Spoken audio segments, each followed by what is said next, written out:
All right. As promised, joining us here, first time in a minute, former Washington head coach Jay Gruden. And this week, this would be in a different year. I guess it wasn't a different year. This would be the Jay Gruden Bowl, Washington against Cincinnati. Yeah. Yeah. Last time we played, I think we tied. Is that right? We in Yeah. London? Yeah. Yep. Yeah. So yeah. Yeah. Missed extra point at the end. Yeah. Horrible offensive pass interference call. Yeah. It was brutal. Did you at least like the trip to London? I still haven't done an overseas game yet. I did not really like it. I'm not a big guy that likes sitting in airplanes for like 8 hours or whatever it is, and then get off and have practice and then go play a game the next day or two. But yeah, it was a cool experience though, for people to experience one time, but it's not something I would like to do once a year, for God's sakes. Once every 10 years is good for me. I hear. I don't picture you as a guy wearing a jersey or putting on pom poms for any team anymore. But like, do you care? Commanders. Well, I know you don't care about the Commanders, but Washington, Cincinnati. Does that do anything for I you? always root for, I'm rooting for Washington now. They have new ownership, a new coach, and everything's all hunky dory now. I have no reason to hope that they lose anymore. But in Cincinnati, I'm always going to be a fan of them because Mike Brown gave me an opportunity to coach there, and he's a very loyal guy, and I hope they can get it going this year. They're very good and great people over there. And your guy, but it's a big Jay Gruden week. Your guy Andy Dalton is now starting Yeah. in Carolina. Do you imagine, like, after all these years, he's still doing this thing? Well, he's just one of those guys you want to have in your building because you know he's going to be prepared whether he's a starter or not. You probably want to get better than him as a starter, but if he's going to have to play or play for you, he's going to be prepared and give you a chance to win. That's all you can ask for nowadays. We're going to talk and get your view of Jayden Daniels and this team, but since I mentioned Andy Dalton, he's going to start for Carolina because they're benching Bryce Young, who's not played well so far, and that's an interesting scenario. Um, I read a story right before the season started about the idea of when you have a young quarterback and you've had to go through this, does it make sense to start them right away, or does it make sense to have them watch and wait? Green Bay is obviously the extreme to that, but there's been other guys over the years who have done that. But the trend is typically throw these guys in and let them go. That obviously happened with Bryce Young, but then I think he started week 1, right? Well, whatever. Anyway, it's kind of chaos there. But where are you? I mean, are you surprised that they're benching him after 2 games? And then to that end, where are you on that topic? Because obviously Washington just said, "Hey, Jayden, you're going in." Yeah, well, most coaches don't have the luxury of saying, "Hey, let's let this guy develop for a couple of years, and then we'll play him when he's ready to go." They'll be fired by the time he gets ready to go if they don't perform well as a team. So you got to get these guys out there and show your owner and show the fans that this is the guy we drafted. He's got to perform for us. Otherwise, you're out the door. So you don't have a choice. But some quarterbacks are more ready than other quarterbacks. Really, you would think Bo Nix, with the amount of time that he played, and Jayden with the amount of time he played in college, they'd have a leg up on some of these other guys like a Drake May who's sitting and waiting, and these other young quarterbacks who have been forced to play. At least they got 5 years in. When I had Andy Dalton as a rookie, he started from day one. He started 4 years at TCU. He's a very mature guy for his age, for being a rookie. He understood the game pretty good. So that's critical. Then obviously you have some players around them. Having a good defense helps as well. You don't have to feel like you have to score every time, and then trying to play somewhat with the lead where you're not forced to throw it and become one-dimensional. He can protect these quarterbacks a lot nowadays with the runs, the RPOs, and the bubble screens. Any quarterback from college can do that nowadays. It's just a matter of when you get down, you become one-dimensional. That's when these quarterbacks are taking a beating. Do you find that I find, independent of football, just people in the world, generations, that every subsequent generation, they are more mature at a younger age? I'm not saying they're not, especially if they're boys. I'm not saying they're not still idiots. I just mean though that in terms of, like, whether it's the internet or they're just, everybody seems to be, or they're more worldly, and from that seems to come an extra layer of functional maturity than maybe was back in the day. Do you see that with the athletes as you've gone through this over the time? Yeah, maybe there's so much information they can gather on the internet now. How to play the position, how to all the history of the game. I mean, there you got the fingertips. I can remember coming up when I was a rookie. I was like, my eyes were this big. I was scared to death. These guys were big and fast and strong, and these guys are playing video games. They know offenses. They know every player that's been in the league. They've studied quarterbacks, hopefully via the internet. So they're a lot more poised and ready to go when they come into a locker room, as opposed to years when I was in it. It's just, you're meeting guys for the first time. I'd never heard of these guys. And except on halftime highlights, Howard Cosell or whatever it was, So yeah, just so much more information these guys can learn from on the internet. I love when somebody throws back an old reference that anybody under 30 won't get, but it's right in my wheelhouse, the Howard Cosell bits. That's literally all I do. I spend all my day on Instagram doing the doom scrolling. I don't know if you probably don't even bother with that. You're playing golf. Just look at one video after another, and the algorithm knows I like everything from like the 1970s and 80s. So I just get that stuff, like the Monday Night Football stuff, like all the time. Yeah, that's good stuff. I don't have Instagram. I think somebody has a fake Jay Gruden account, but I have Twitter and I watch a lot of TikTok. My algorithm is all over the place. TikTok though, I think we remembered this from last time. Are you enjoying TikTok? I'm not there. I love it, man. I'm sure the same thing as Instagram and what you're doing. I have a lot of golf videos. I think that's why I'm screwed up in golf. I mean, it changes my grip, my putting. I've got my new putting grip again. I get Phil Mickelson teach me. I did a flop shot today. It was sick. Phil Mickelson taught me, ball front of your stance, open the thing up, weight on your left foot, take it outside and really swing through. I mean, it was pretty sweet. So yeah, I can learn a lot of stuff about golf, and then you get all the football stuff and a lot of good stuff. Instagram is mostly pictures of stuff more than it is. I mean, some people put videos up, but mostly it's like educational videos, but mostly it's just here's where I was at today. Yeah, Or, yeah. or, Well, or here's a picture of my baby, or in my case, my cat. yeah, I Uh, don't anybody would care about my pictures of my golf well, swing. I bet they'd like to see your flop shot. You should put that on. Like you give some lessons. All right. Okay. So we'll talk about Washington's offense. About they scored on every possession this game, but they didn't get in the end zone. Only field goals. And I don't know. They're dealing with a rookie quarterback and everything's new. So specific to them, there's probably other reasons. But broadly around the league, passing numbers are down Mhm. significantly. Like the number of passing touchdowns is going down. And again, it's not just in a few spots, it's happening kind of everywhere. What is happening as far as you can see this? I know like teams were playing, trying to keep like Mahomes and them in front so that keeping too high safety or whatever they're doing, keeping it front. Is that what's happening league wide, or do you see something else is going on? A lot of that, I think you're right. Teams are not giving up the big play as much. They're playing more bend but don't break type. I think just some of the offenses aren't as good right now early in the season. I think offensive line play, it takes a while for them to gel, pick up some of these blitzes. And a lot of coaches are not being really ultra aggressive calling plays. They're protecting their young quarterbacks or their quarterbacks of their offensive line. I've seen more bubble screens in the first 2 weeks of football than I've seen in the last 2 years. I'd like somebody to do a number on passes behind the line of scrimmage, or like thousands of them so far. So a lot of conservative play calling early. I think once coaches get a little bit better feeling for the players they have, the offensive linemen, the team they're going against, I think you'll see more aggression and more production in the passing game.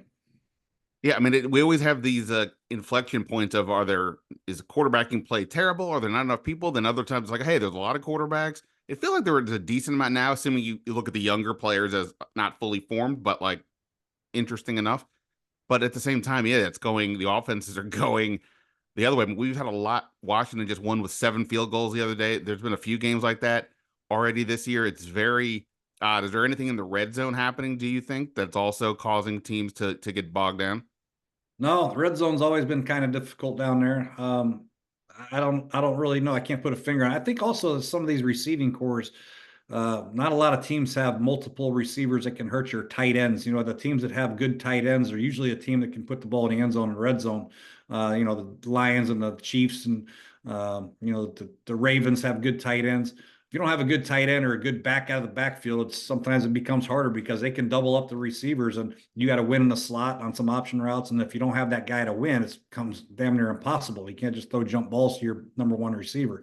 So yeah, there's a lot of that to it. And teams are trying to run the ball a lot more down there and be more physical. And, head coaches and fans are demanding, hey, run the ball, run the ball. So that might, force into some third down and longs. Third and long in the red zone is a very, very difficult down. Yeah, no doubt about it. And one thing this team does not have a ton of is the size at receiver, though getting Noah Brown in the lineup last week gives them some of that, and I'm interested to see where that goes. All right, let's get to the headliner. Jayden Daniels, 2 weeks in. We ready for Canton, or no, I'm just kidding. Are we happy with what we've seen so far?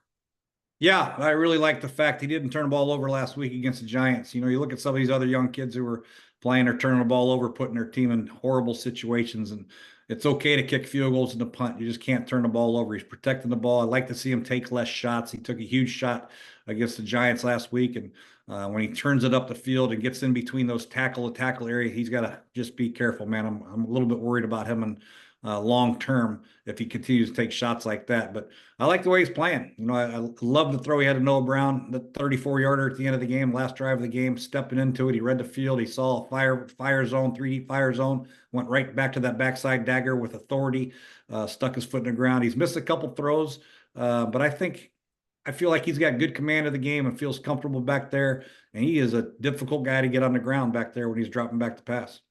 Are you a Caitlin Clark watcher fan? Do you care? Oh yeah, hell yeah. Okay. So I don't know when you started picking her up, but I've been using her as an example in how I'm viewing Jayden Daniels, in that she was amazing in college, not just as a shooter, but a passer. So when she comes into the league, and a lot of people are like, we'll see if she can handle the pros and all that. In the first 10 games, the turnovers are out of hand.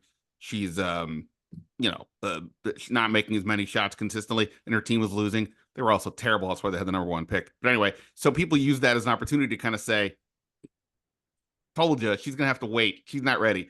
And then since that point, I don't know if she's been the best player in the league, but she's in the discussion. She's crushing it. And my thing was, I couldn't understand why they were saying people were down on this or her, because I've seen it. I see it. She has the goods. Fine, she's struggling, but I see her doing the things you're like, wow, that is mind blowing once she smooths everything out. I see the same thing with him so far.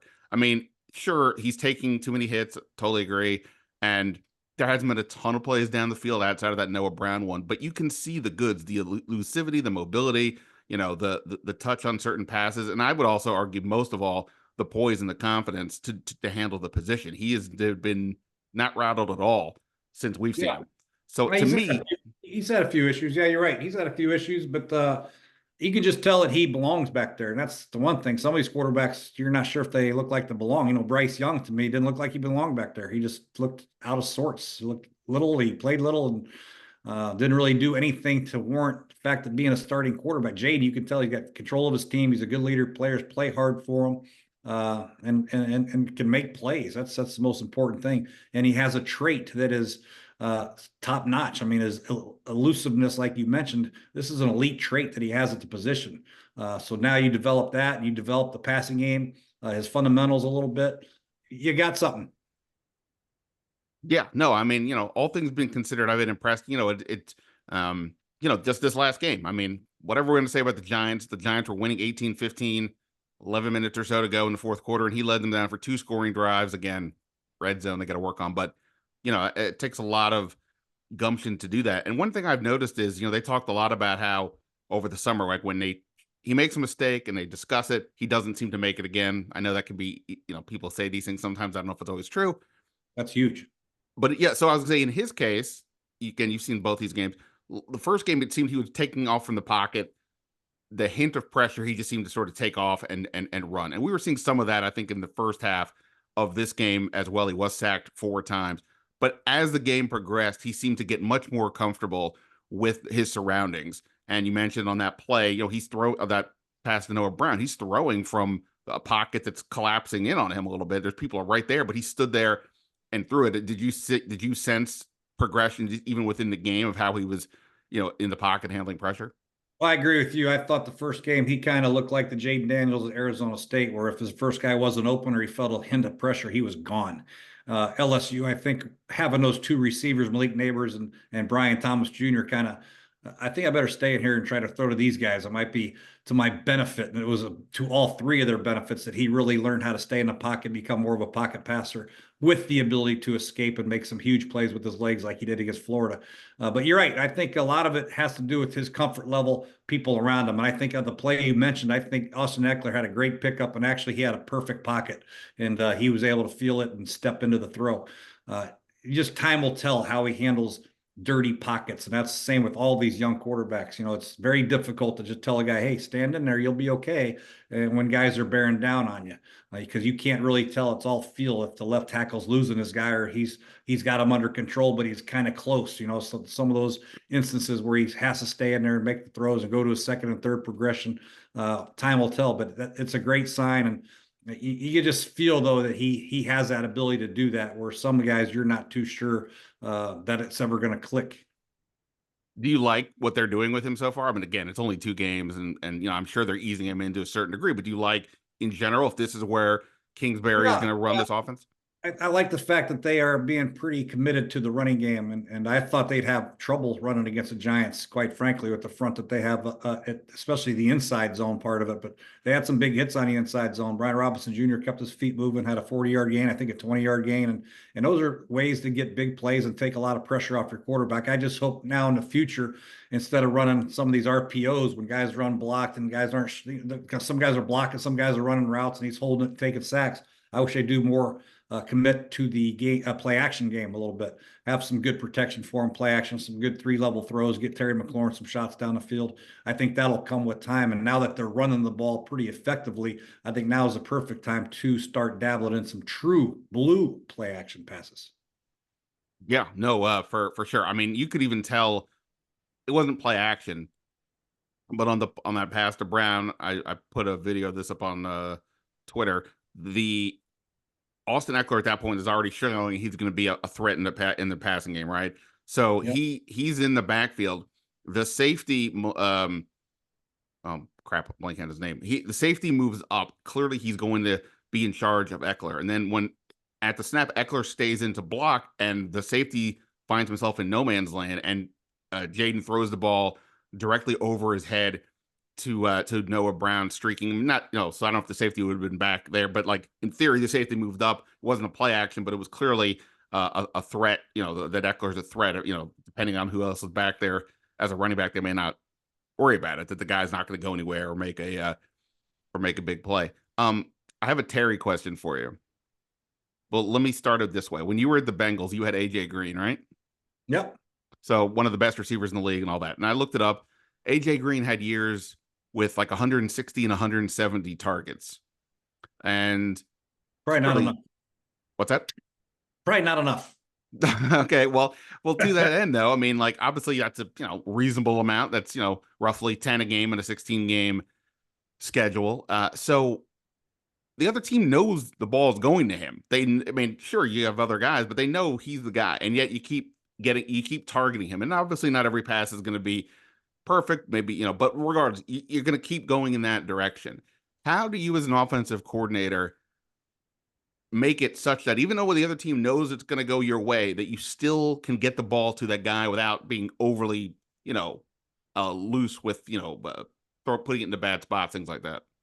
Well, zone coverages are zone coverages no matter what you do. So it's you got to put your player that you want to feature to beat those zones. Maybe you're high low in the hook player. You want him on the dig, and you want somebody else to try to bait the hook player to bite, so you get AJ on the dig route. Maybe you're high low in a corner and cover 2, like the Falcons did last night. The corner jumps the flat route by the back, and they hit the big bench right behind them for a gain of 25 to Moody. So there's different ways to attack zone, and then man to man, you put them in positions and tell your quarterback, hey, if it's man to man, everything's equal. Throw the ball to AJ. That's just I can remember telling Andy sometimes on the headset, hey, if it's man to man, throw it to AJ no matter what. I don't care.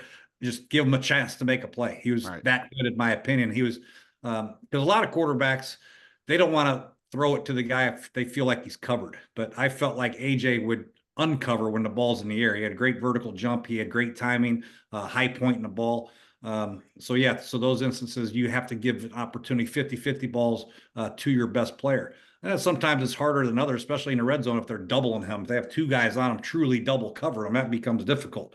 Sometimes I think Detroit played 2 guys like they played him like a gunner one time, one guy inside, one guy outside. So he wasn't getting the ball in that play. We had to throw to Marvin Jones for a touchdown. So there's different ways to attack coverages, and you put your premier player in a position to make the play. And sometimes he still won't get it. Maybe the hook player doesn't bite and he plays back, and you have to hit your check down or whatever. But you still try to get him in those positions to make the plays. To defeat zone, and then a man-to-man, try to move him around in shallow crosses and different ways to try to beat the coverage and get away from the corners. So I asked this in part because in this last game, again, it's just one game, but Malik Neighbors in his second career game gets 18 targets. Mhm. Terry's never had more than 14 in his career. And again, it's only one game, but it's been a pattern here with Terry over the years, despite different coaches, different coordinators, whatever, that it's always a lot of, hey, get why don't you throw the ball to Terry? I bet we've asked every coach at some point why, or coordinator, why isn't he getting the ball more? He's never had more than 134 targets in a season, and that was back in 2020. Now, obviously, they've had a mishmash of quarterbacks, and he hasn't always had great guys playing again on the other side of him. But nonetheless, again, Malik Neighbors, Daniel Jones, it's not like that quarterback's ideal, and they don't have much else at receiver. And you talked about AJ Green, Marvin Jones is good, but he's not like he's not. Yeah. So what do you sense as to why this is the case? It's I mean, yeah. Why do you think over the years it's been tough to give Terry maybe the same volume that we're talking about when you have like an AJ Green? I don't know. I don't know the coordinators very well. Kingsbury's offense is not really predicated. He's more of I can't really explain it. But for instance, Malik Neighbors with they ball, you have a play called shallow cross. You can have anybody run the shallow cross, anybody run the deep sit, anybody run the big post behind, anybody run the curl. If you line up in normal positions, if you always keep Terry on the left and you want the shallow cross uh, coming across, then he'd be the curl runner. I would always make it a plan to feature AJ. I'd put him in motion, let him run the shallow cross, just like Neighbors did 2 or 3 times.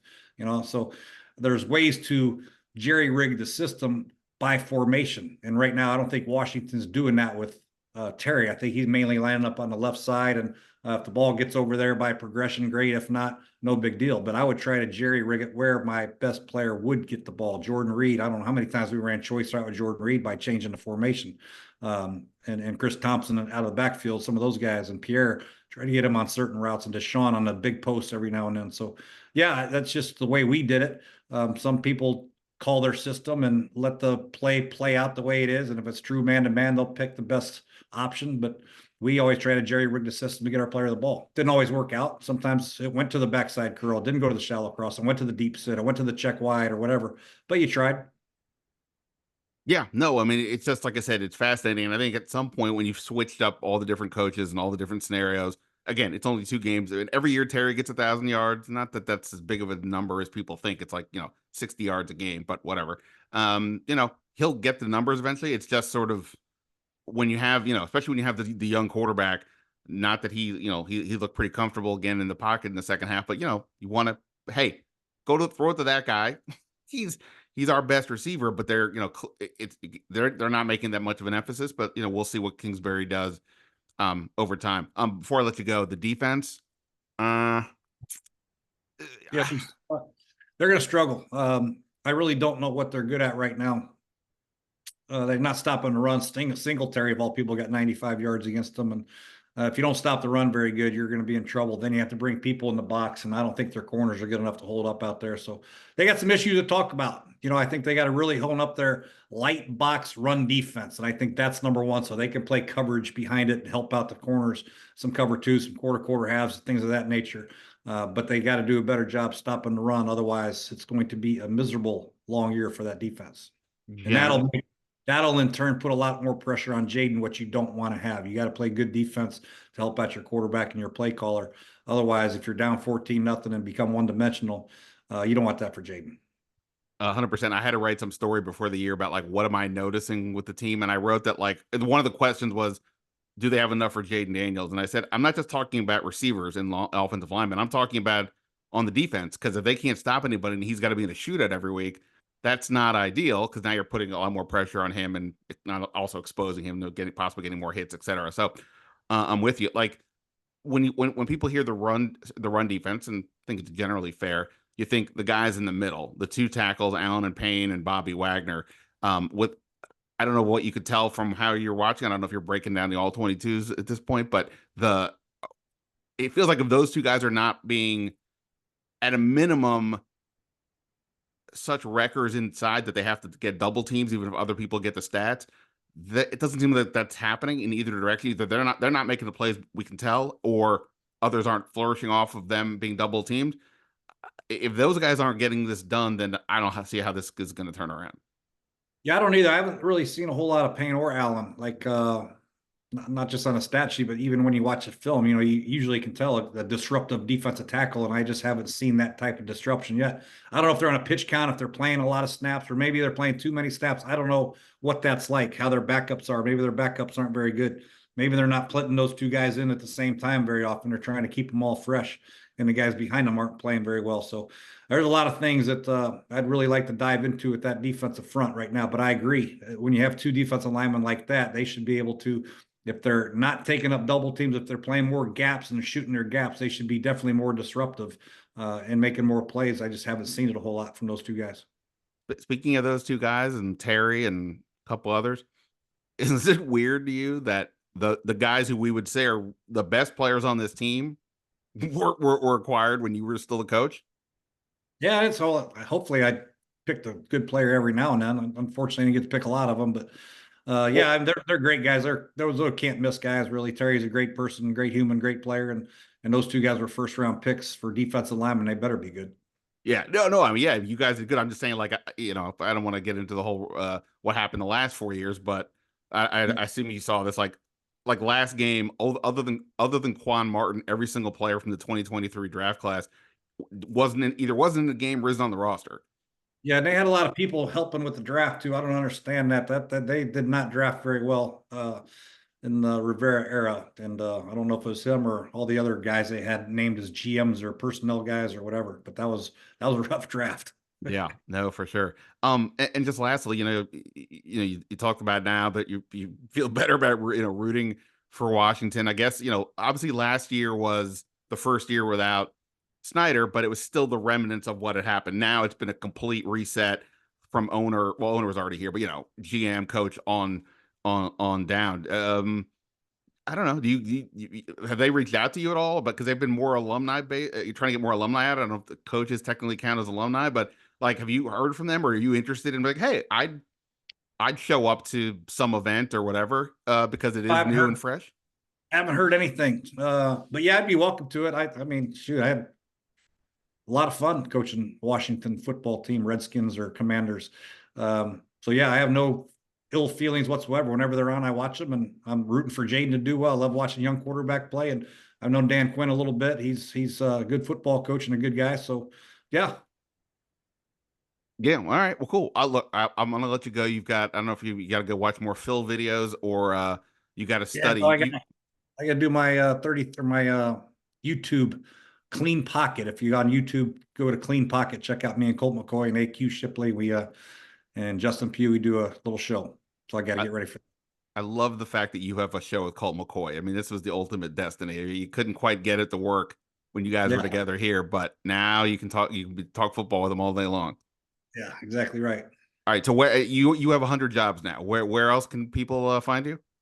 I do some stuff with 33rd team, but mainly clean pocket and underdog fantasy. If you play those little prop bet things, props, higher lowers, underdog fantasy code word Gruden, you get a little free action maybe. But clean pocket on YouTube is our main deal.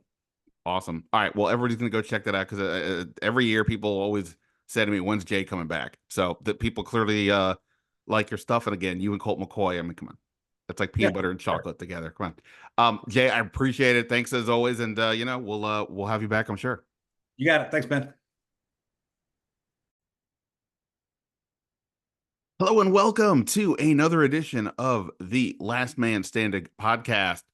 Yes, I'm your host, Ben Standig, and I cover the Washington Commanders for The Athletic. It is Tuesday afternoon here in the DMV. I haven't even ventured outside yet to say stay cool, stay whatever, but I guess it's only like in the 70s. So now I'm really kind of kicking myself for not having been outside today. All right, we'll work on that in a moment. Part of the reason I've been indoors is I recorded a podcast with none other than former Washington head coach Jay Gruden. First time we've had Jay on, uh, boy, I don't know, maybe since the draft around there. So I haven't had a chance to talk to Jay about Jayden Daniels, Cliff Kingsbury's offense, what he's just seeing in general. He watches their games, of course, and so I got his view on the first two games of the Commanders, and we talked a little bit about quarterbacking in the NFL as well. So we'll get to my conversation with Jay. Oh, by the way, I should just say, of course, Jay does the Clean Pocket YouTube show. Also, he's on with Underdog Fantasy, so you can check him out there. As for this podcast, definitely appreciate if you subscribe. You know the drill, wherever you do your podcasting. For the Last Man Standig podcast, I got the name right today. And of course, subscribe to The Athletic. Very much appreciate those of you who do. By the way, if you are a subscriber, the plan is Wednesday, 11 o'clock. I'm going to do a live room talking about the Commanders. So you guys come in, ask whatever questions you got.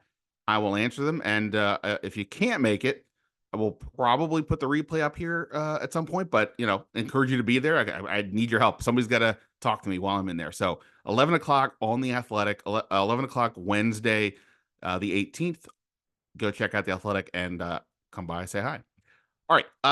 So as I said, Jay Gruden and I talked about where things are after 2 games with this team, but primarily focused on, Jayden Daniels and the offense. He has concerns about the defense, as many of us do. The more that time kind of gets away from, it's not been weeks, but from Sunday, I'm becoming more impressed with what I saw from Jayden Daniels, and not just from like watching the tape and seeing some of the impressive throws, but last week before the game, we talked to Terry McLaurin, the group of us at his locker, and of course, Jayden comes up, and we've talked to Terry several times about, throughout the summer. So this isn't the first time we've asked about Jayden Daniels, but he said something that, just stood out to me. And that was that, one thing he noticed all throughout the summer was that when Jayden made a mistake or something went wrong, that he quickly fixed it or quickly did his best to remedy the situation, understand what went wrong. And, that type of care for your craft is notable and stood out to Terry. And then we get to this game, right? And in this game, the first half, Jayden Daniels kind of looked like the Jayden Daniels we saw in the Tampa game, being a little skittish, it seemed like, in the pocket, taking off when there was pressure. He got some of the times that he would take off rather than throw, led to some sacks. He had 4 there.